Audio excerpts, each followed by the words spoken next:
Alright, I'm making this video to show how to do the expository essay outline. So anybody who missed class or whatever can figure that out. So the first thing you need to know is make sure you have finished the Mice and Men theme tracker for dreams and for loneliness. And make sure it's all filled out for all 6 chapters so that you have plenty of evidence to put over here in the actual outline. So what you're going to do with that evidence is, first thing I'll show you here, I'll come back to this other stuff, okay?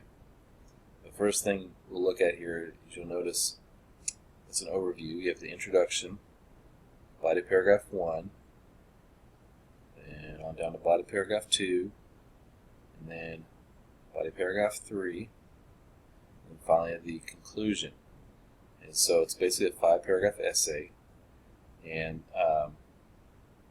what you're going to do with that theme tracker stuff is you're going to put that information in this evidence. So the evidence box here, that's where you're going to put that stuff. And then the commentary side of things, where you put the explanation of how your summary or quote relates to the theme, you're going to put that down here in this commentary section.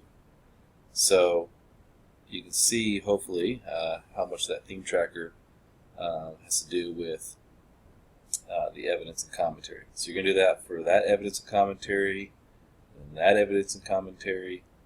And so if you're talking about, one of your topics being George and Lenny, okay, if you're talking about George and Lenny, about loneliness or dreams, whatever, okay, this is going to be your George and Lenny paragraph here probably. It's probably going to be your first paragraph. And you're going to want to talk about George and Lenny, 2 different details you got from chapter 1, maybe one from chapter 6, whatever. So you're going to put that all in that area right there, okay? So for all these paragraphs, okay, B, C, D, and E are evidence and commentary. And that's what you're going to use the theme tracker for. Okay, so the same thing with the other body paragraphs. Everything that's evidence or commentary should be coming from your theme tracker. Now, if you didn't put much effort into the commentary side on your theme tracker, I will warn you, you'll probably want to think about it some more, okay? You make sure you answer that question right there. How does this detail support your main idea?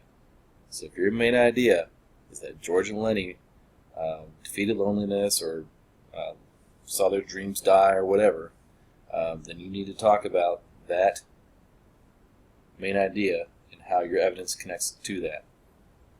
Okay, let's back this up now. Okay, so now you need to do the theme tracker.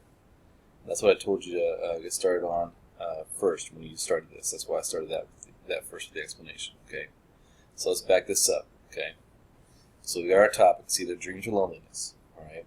The first thing you'll notice is the hook. Now I put a little note in here so you know that the first thing to know about the hook is that you don't have to do the hook first when you do the outline. You can come back and do this later.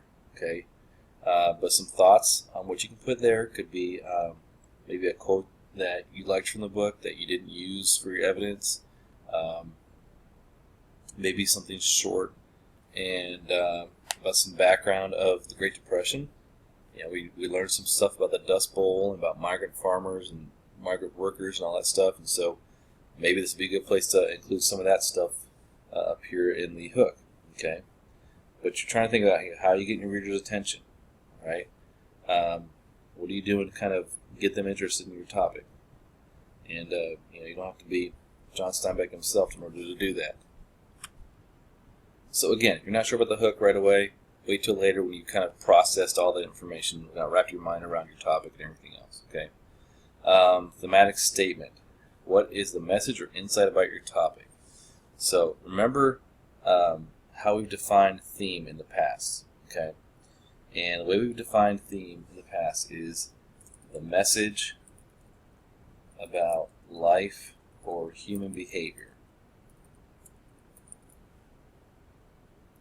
So you need to think about your topic of dreams or loneliness and of mice and men. What is the message John Steinbeck has given us? Okay, so Steinbeck has a subject of loneliness in his story, and you have in George and Lenny are friends. Okay, and George and Slim become friends, and George, Lenny, and Candy become friends, and Lenny kind of becomes friends with Crooks. Okay, What does that show you about loneliness in the story?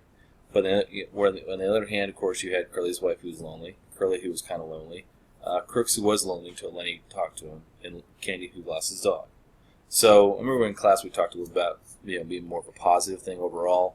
But think about what is the message there. Okay, is there a message about the value of friendship or the value of companionship and how to in dealing with loneliness and stuff like that? What is it? Okay, same thing with dreams. All right, remember that. Look at the way the climax happens in the book. The climax for the dreams part is when Lenny accidentally kills Curly's wife, and George says that is the end of the dream. The dream is dead. Okay, so again, we talked about this in class as well. You can go back to that theme stuff we looked at in class. It's on Google Classroom or it's in the Nearpod.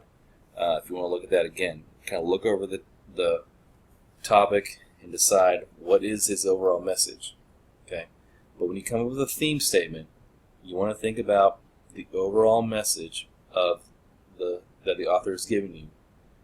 And same thing with anything like a painting, a song, a poem, a movie. You got to think about the overall message, not just one part. Okay, so if you think the message is like it's important to have friends, okay, that's very simplistic. It's very general. You're not really including everything about that in the book. Okay, or if your message about dreams is dreams are important, okay, that may be true, but that you maybe just talked about one little chapter in the book and that's it. You didn't talk about anything with the end of the book or whatever, or the whole thing. Okay, so I know I'm going on and on about this, but you have to understand how important this thematic statement is. All right, I said the thesis statement was like the keys that turn on the engine in the car. Okay, or it's like the engine that drives the car almost, really. And the thematic statement's like the gas in the tank. Okay, so it's just as important.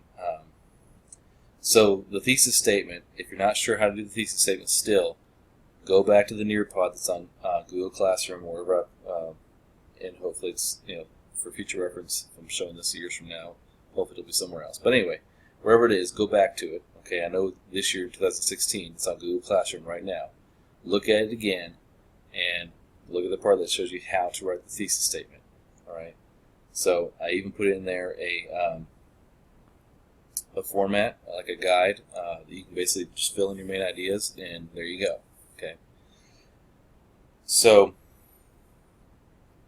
put your thesis statement in here. Okay. And it needs to be your topic plus your three main ideas, all in one sentence. Okay. So it needs to be all in one sentence. Topic plus your three main ideas. So, if your subject is loneliness, tell me, in Of Mice and Men by John Steinbeck, or excuse me, you can say Steinbeck explores the subject of loneliness in Of Mice and Men through the characters of such and such, such and such, such and such, or talk about like George and Lenny's friendship, or he talks about the subject of dreams through Slim, the guy who's kind of living the dream. So give me like the name of the character and like just a little quick phrase about what what you're going to say about them. Okay, so list your main ideas in that sentence. Okay, let's see, anything else? Okay, last thing. Let me show you. Talk about everything else but this part here, the concluding sentence. All right, the concluding sentence is where you relate your ideas back to your thematic statement. So, remember what you put for your thematic statement up here in 1B, the message about life or human behavior, whatever that is. You're going to relate this back to that. So, let's say this is the paragraph where you talked about George and Lenny. Okay, so you're going to tell me in the end how this, whatever you talked about with George and Lenny in the book, how that relates to your thematic statement. So if you talked about their friendship or their loneliness or whatever, you're going to relate that back to their thematic statement. How is that showing what the author showed? Or what you think the author is showing us? Okay. So basically, remember, you're making a claim and you're supporting it. So you're proving to me, how is that showing what the author is trying to say? So how is that proving what you said up here? Whatever you said this was up here, okay, this thematic statement, how is all this evidence and comment? How's all this evidence? Yeah, excuse me. How's all that evidence from the book showing you this theme? so far. Okay. Then do the same thing with body paragraph 2. So if you're talking about Candy down here, tell me, or Curly's wife, whatever, tell me how their evidence from the book shows that theme. Okay. So think about the whole theme and how to connect that. So this is where, this stuff with like the evidence or the commentary and the concluding sentence, that's where you are really showing that you've thought through this information in this material. Okay. Oh, last thing I did not talk about topic sentences. I know I'm kind of working backwards here, but I'm kind of going from most important to last. But anyway, topic sentence with main idea for particular thesis statement. So if one of your topics is George and Lenny, you're going to say, use a transitional word like first, or the first way we see this subject treated is through George and Lenny, or something like that. Okay. So that's how you're going to do the topic. It's just a simple topic sentence that introduces your main idea for that paragraph. Okay. I think that is all. Oh, except the conclusion. Yeah. Conclusion, I made it as simple as possible. Okay, just do what it says here in the boxes, and you'll be fine. Okay. You can simply flip your thesis statement around.